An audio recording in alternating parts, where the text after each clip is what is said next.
Welcome back to Flicks Explainer. Today I will show you a biography, comedy, drama film from titled The Intouchables. Spoilers ahead. Watch out and take care. One late night in Paris, Driss is driving his employer Philippe through the city. When waiting in traffic gets too boring, Driss breaks the speed limit and begins driving quite fast, dodging other cars and not caring about traffic signs. This causes the police to go after him, and Driss bets euros that he can lose them. But after driving under a bridge, the cops catch up by ambushing them from both sides. Driss doesn't look too worried though, and this time, he bets euros that he can get them an escort. The cops make him leave the car and he starts acting then, behaving offendedly and telling them Philippe can't move and he was taking him to the hospital.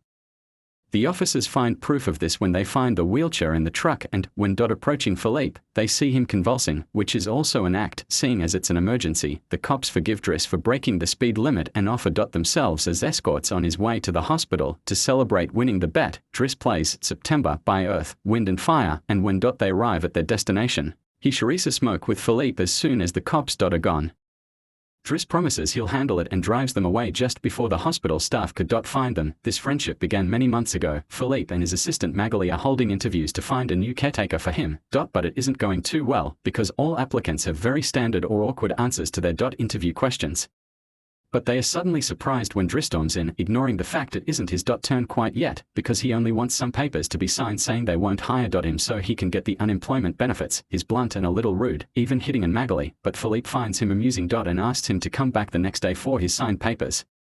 Driss goes back to his home in a humble neighborhood and tries to take a bath while all his little siblings bother him, only managing to get it done in time thanks to his sister Mina, who is a bit older than the others and more responsible. While waiting for their mom to arrive, he looks through the window and notices his brother, Adama, getting out of a suspicious car.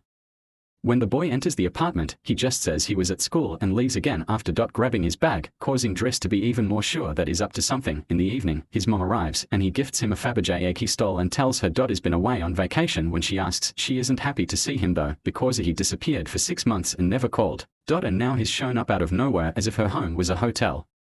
As she's absolutely done with all his lies and she has other children she has to take care of, she kicks him out and tells him not to come back. Driss spends the night having a smoke and some snacks with some neighborhood friends. The next day, Driss goes back to Philippe's house for his papers and is received by the housekeeper, Yvonne, who shows him around the place and tells him about Philippe's daily routine. She also shows him the room he would get for himself with his very own bathroom.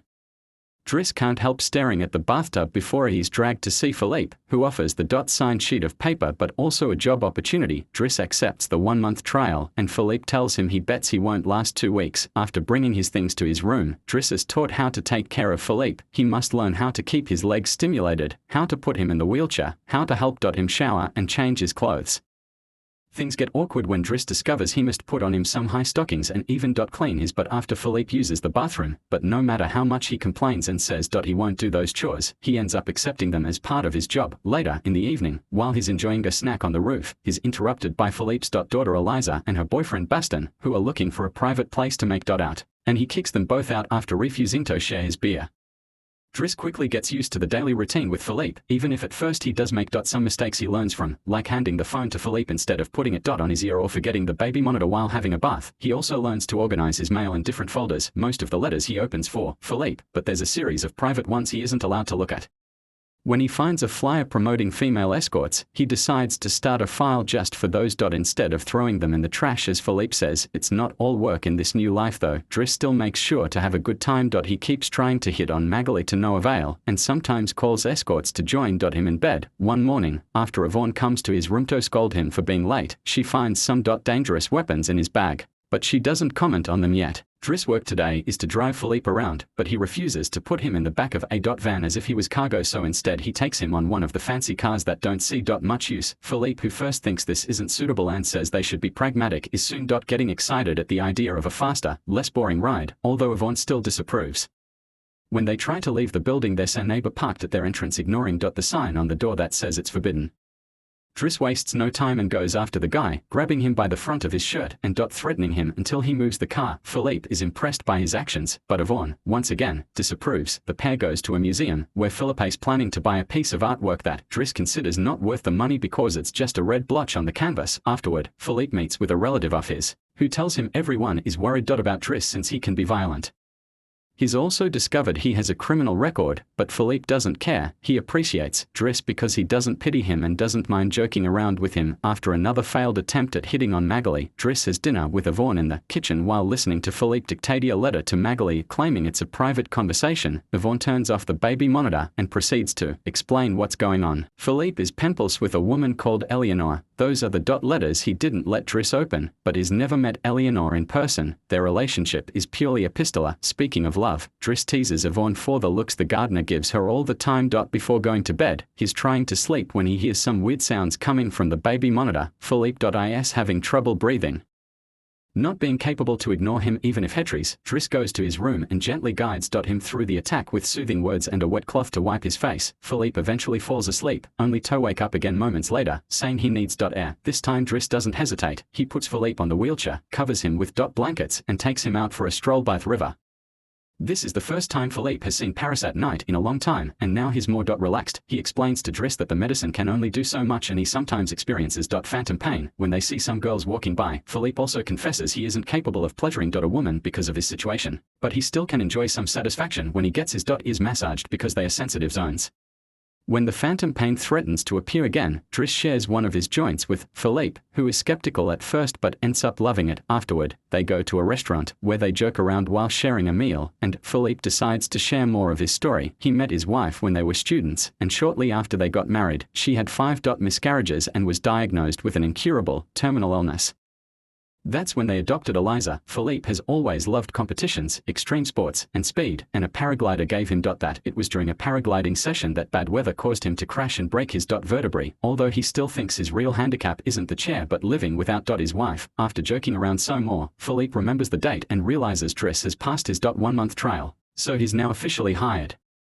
But he needs to start by bringing back the Faberge egg he stole because it was a gift from his wife. She would give him one every year, and he is exactly 25, matching their time together. The next day, Driss goes to talk to Mina when she's leaving school, who is a bit offended because he hasn't been answering her messages except to ask her to look for the egg. She also tells him about some cops that have been calling their home. Afterward, he visits Adama, who confesses was found with 30 grams on him. Driss wants to take him to lunch, but Adam refuses and instead gets in the same suspicious car from before. Later on, Driss is allowed to be present while Philippe dictates his letter for Eleonore. To Magali, he thinks this purple prose is very boring and that Philippe should be more direct. He's also baffled to hear that this has been going on for 6 months and they never exchanged pictures. When he finds her phone number on one of the letters, he takes it as a sign and calls her, obliging Philippe to take the phone and finally speak to her outside the written word. Their conversation goes so well, Philippe is now on the phone with her all the time, even right before he and Driss attend the opera, during which Driss laughs and makes fun of the costumes. The next day, Driss convinces Philippe to accept to exchange pictures with Eleanor and chooses one of him in the wheelchair.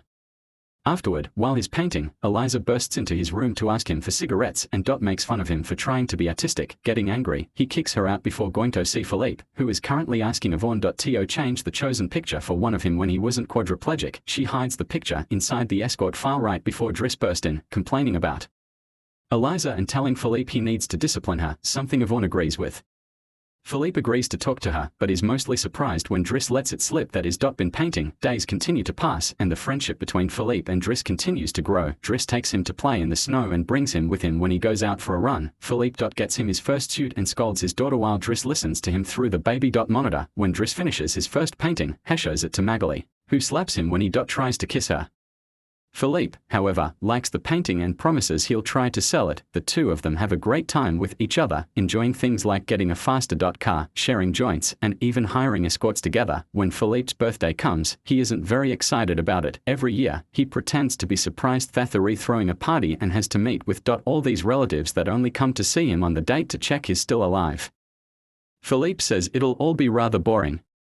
While he and the guests enjoy some live classical music, Driss searches for Eliza, who is crying in her room after having taken some of Yvonne's pills, which won't kill her as she expected. The reason why she's sad is that Baston broke up with her and called her a tart, so she asks Driss to talk to the boy, which he accepts to do for a price. Meanwhile, Philippe is showing Driss painting his relative and manages to convince him to buy it for €11,000.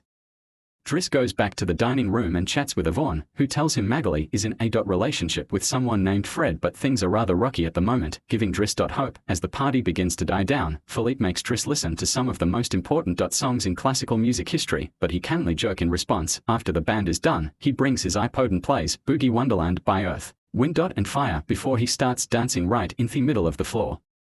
He's an incredible dancer and even convinces the rest of the party to join him and dance with him, which Philippe enjoys watching. Later, when putting Philippe to bed, Driss opens Eleanor's latest letter to him. She's sent her picture, showing she's rather pretty, and is telling him they should meet next week when she visits Paris. When the day of the date comes, Yvonne and Driss put Philippe through dozens of outfits until they find the perfect one.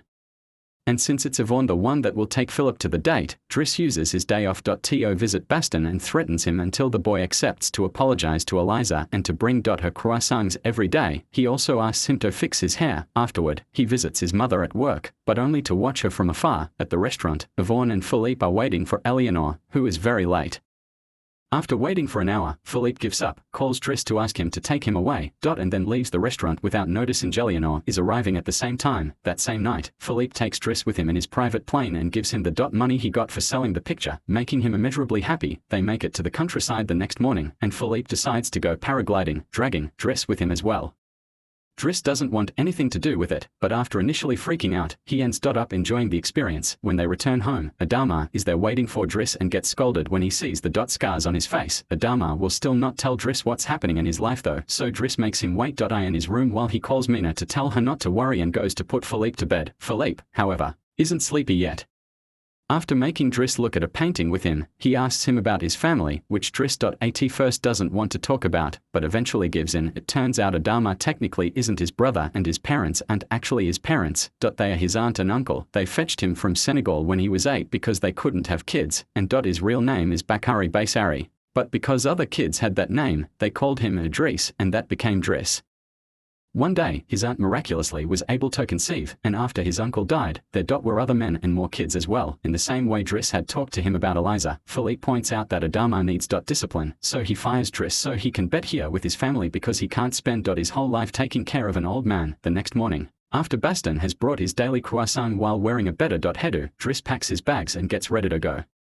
Magali comes to say her goodbyes, and when Driss tries to hit on her one last time, Magali introduces him to his significant other Fred, which is short for Frederick. Turns out, Magali isn't interested in men, and Driss gives up on the spot. On his way out of the house, he gives the baby monitor back to Yvonne and teases her for having lied to him about Magali mess with him. In return, she gives him the escort file he had started, and is disappointed to find the picture he had chosen is hidden there. Driss throws away the file, but he keeps the photo for himself. Once outside, he finds a car once again blocking the entrance, so he asks him to move away. Even if he doesn't work there anymore. When Adama calls him out for it, Driss says it's a matter of principle. A few hours later, the two brothers go pick up their mother at the station while back at the house. Philippe is having his first dinner together with his new caretaker. Who is stuffy and boring, and Philippe decides leave him without even having a bite. Since Yvonne is out on a date with the gardener, nobody is there to scold him for it. As days pass, Driss goes back to his old life. He hangs out with his old friends again and tells the guys from the suspicious car not to bother Adama anymore. When he goes to an interview he doesn't have enough experience for, he manages to win over the employer by calling himself pragmatic and using all the art knowledge he acquired while working for Philippe. This lands him a job as a driver. Philippe continues to dislike his new caretaker and is in a constant bad mood. One night, he refuses anyone in the house to help him with his phantom pain, so Yvonne calls Driss and asks him to come over. That's how they find themselves in this situation from the beginning, with the cops chasing after them first and escorting them to the hospital later. After that little adventure, Driss drives Philippe to the coast, and the sight of the sea helps Philippe calm down.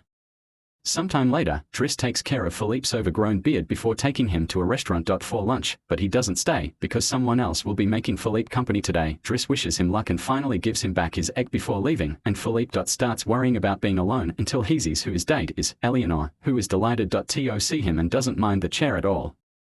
The real Count Philippe Pozzo di Borgo now lives in Morocco. He is remarried and has 2 daughters. The real Driss, actually called Abdel Yasmincello, has his own firm and is also married with 3 children. The two men continue to be very close friends to this day. Make sure to subscribe and turn on notifications so you can watch more videos like this. Thanks for watching.